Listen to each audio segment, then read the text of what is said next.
আল আকসা চত্বর ইহুদি, খ্রিস্টান আর মুসলিম তিনটি ধর্মের জন্যই খুবই গুরুত্বপূর্ণ। এখানে রয়েছে বেশ কয়েকটি স্থাপনা, যার সবগুলোর সঙ্গে জড়িয়ে রয়েছে প্রধান তিনটি ধর্মের ইতিহাস।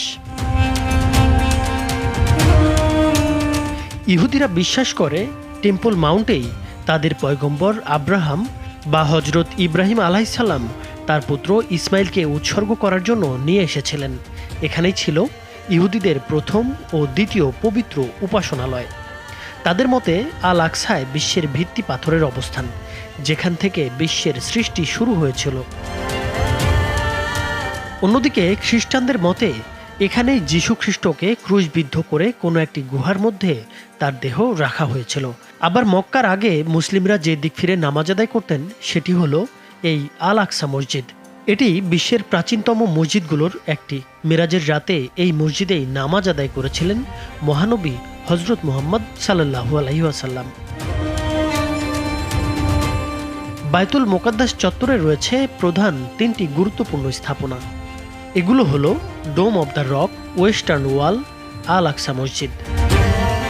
বর্তমান বায়তুল মোকাদ্দাস চত্বরের সোনালী গম্বুজের সবচেয়ে সুন্দর স্থাপনাটিকে অনেকে ভুল করে আল আকসা মসজিদ ভেবে থাকেন।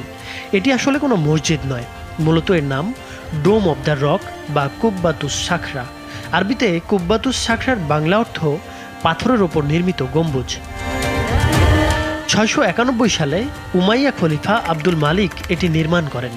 মুসলিম সাম্রাজ্যের প্রথম গুরুত্বপূর্ণ স্থাপত্য নিদর্শন এটি। 1993 সালে জর্ডানের বাদশাহ হুসাইন তার একটি বাড়ি বিক্রি করে পাওয়া 8.2 মিলিয়ন মার্কিন ডলার দিয়ে 80 কেজি সোনা কিনে তা দান করে দেন এই কুব্বাতুস সাখরা বা ডোম অব দ্য রকের জন্য। সেই সোনাই আজ জ্বলজ্বল করে ডোম অব দ্য রকের গম্বুজে। ডোম অব দ্য রকের মধ্যে আছে একটি পবিত্র পাথর। এই পাথরটি এই পুরো টেম্পল মাউন্টের অন্তর্গত সবচেয়ে পবিত্র জিনিস। হাদিসের বর্ণনা মতে এই পাথরের ওপর ভর রেখে মহানবী ঊর্ধ্বাকাশে গমন করেন। আর ইহুদিদের কাছে এই পাথরটাই মূল কিবলা। ইহুদি বিশ্বাস অনুযায়ী এটির নাম ভিত্তিপ্রস্তর বা ফাউন্ডেশন স্টোন, অর্থাৎ এখান থেকেই বিশ্বের সৃষ্টি শুরু হয়েছিল। তাদের মতে নবী হজরত ইব্রাহিম আলাইসাল্লাম তার সন্তান ইসমাইল আলাইসাল্লামকে এই পাথরের ওপর কোরবানি দিতে চেয়েছিলেন। গম্বুজটির ঠিক নিচে পাথরটির অবস্থান, আর পাথরের নিচেই আছে একটি গুহা। গুহাটির নাম আত্মার কূপ। এখানে নামাজ পড়ারও জায়গা রয়েছে। গুহাটির আয়তন প্রায় 65 বর্গফুট। আল আকসার আরও একটি গুরুত্বপূর্ণ স্থান হল মসজিদের দক্ষিণ পশ্চিম প্রান্তে অবস্থিত ওয়েস্টার্ন ওয়াল। ইহুদিরা বিশ্বাস করে এই প্রাচীরে ঈশ্বর সব সময় উপস্থিত থাকেন। চুনা পাথর দিয়ে বানানো প্রাচীন এই দেয়ালটি কান্নার জায়গা নামে পরিচিত। প্রতি বছর কয়েক হাজার ইহুদি এই ওয়েস্টার্ন ওয়ালে জড়ো হন এবং এই দেয়ালটি ধরে প্রার্থনা করেন। দেয়ালের ফাঁক ফোকরে অসংখ্য টুকরো টুকরো কাগজ গুজে রাখে তারা। সেগুলোর মধ্যে লেখা থাকে ইহুদিদের প্রার্থনা।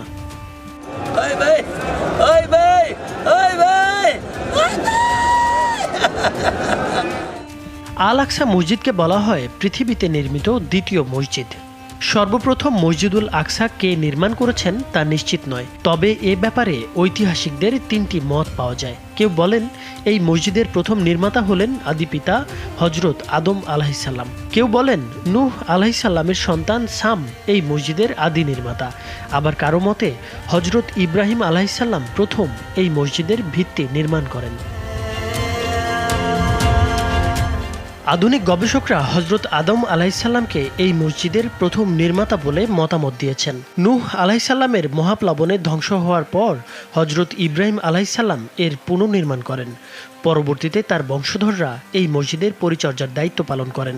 কালের পরিক্রমায় হজরত মুসা আলাইসাল্লাম সহ অনেক নবী এই মসজিদের সংস্কার কাজ করেন।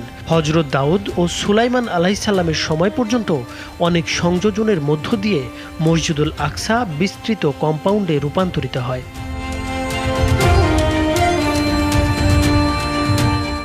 সর্বশেষ 1967 সালের আরব ইসরায়েল যুদ্ধে পরাজয়ের মধ্য দিয়ে আল আকসার নিয়ন্ত্রণ হারায় মুসলমানরা। এর আগে এটি জর্ডানের শাসকদের কর্তৃত্বাধীন ছিল। বিগত কয়েক বছর রমজান মাসে আল আকসা মসজিদকে কেন্দ্র করে নামাজরত ও কুরআন তেলাওয়াতরত ফিলিস্তিনিদের ওপর ইসরায়েলি সেনারা চড়াও হয়েছে এবং নির্যাতন করেছে। মসজিদে অগ্নিসংযোগ এবং মহিলা, বৃদ্ধ ও বৃদ্ধাদের বেধড়ক মারধর করা হয়েছে। এসব সংবাদ ও ভিডিও বিশ্বব্যাপী ক্ষোভ ও দখলদারদের প্রতি ঘৃণার সঞ্চার হয়েছে। তারই ধারাবাহিকতায় বিশ্বব্যাপী মুসলমানরা আশঙ্কা করছে এই রমজানেও নির্যাতন নেমে আসতে পারে। বিভিন্ন মহল এবং যুক্তরাষ্ট্রের বাইডেন প্রশাসন আল আকসায় যেন মুসলমানরা নামাজ রোজা পালনে বাধার মুখে না পড়ে সেই ব্যবস্থা নিতে বলেছেন নেতানিয়াহুকে। এরই পরিপ্রেক্ষিতে আগের অবস্থান থেকে সরে গিয়ে এবারের রমজানে আল আকসায় নামাজ আদায়ের অনুমতি দিয়েছে ইসরায়েল। তবে রমজান মাস শুরু হওয়ার সাথে সাথে রোববার সন্ধ্যায় আল আকসা মসজিদ প্রাঙ্গণে শত শত মুসল্লিকে প্রবেশে বাধা দিয়েছে ইসরায়েলি পুলিশ। কিছু ফিলিস্তিনিকে মারধর করা হয়েছে। কেবল 40 বছরের বেশি বয়সী নারী ও পুরুষদের প্রবেশের অনুমতি দেওয়া হয়। অন্যদের আল আকসা প্রাঙ্গণের বাইরে তারাবি নামাজের অনুমতি দেওয়া হয়েছে। বর্তমানে আল আকসা বা টেম্পল মাউন্ট এলাকাটি পরিচালনা করে জর্ডান এবং ফিলিস্তিনের একটি ওয়াকফ প্রতিষ্ঠান।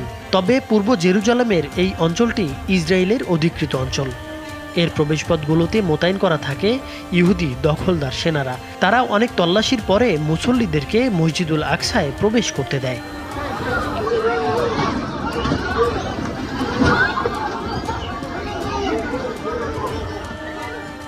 নাইমুর হোসেন, মাছরাঙ্গা টেলিভিশন।